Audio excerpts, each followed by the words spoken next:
السلام عليكم ورحمة الله تعالى وبركاته. مرحبا في فيديو جديد. في هذا الفيديو سوف نقوم بتحليل الأداء الدولي الجزائري الفنان والمايسترو رياض محراز في المباراة الجمعت بين فريقه مانشستر سيتي ضد فريق أرسنال في كأس الاتحاد الإنجليزي لمباراة اليوم. سوف نقوم بتحليل بشكل مختصر وما قدمه رياض محراز، وكذلك التعرف على التقييم الذي حصل عليه رياض محراز في مباراة اليوم. قبل البداية أتمنى منكم ألا تنسى الاشتراك، لايك للفيديو ليصلك كل جديد، ونبدأ كلام. رياض محراز شارك أساس تشكيلة فريقه مانشستر سيتي ومدربه بيبي غوارديولا.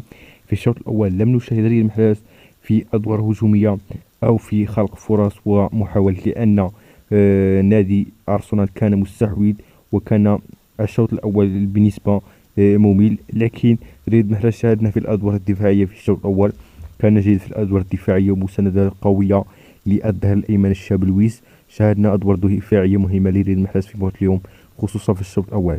مع بداية الشوط الثاني كنا نتطلع إلى تحسن الأداء الهجومي لمانشستر سيتي، وكذلك ظهور رياض محراز ظهر في لقطة قبل المغادرة بشكل مبكر في الدقيقة 58.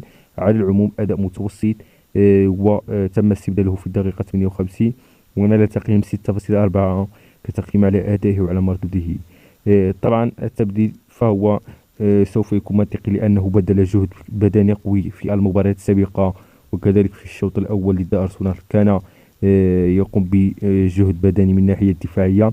لهذا من المفروض أن يستبدل استعدادا للمباراة القادمة. هذا هو كل شيء مدينة بخصوص رياض محراز، فلا تنسى الاشتراك، لايك الفيديو، والى اللقاء.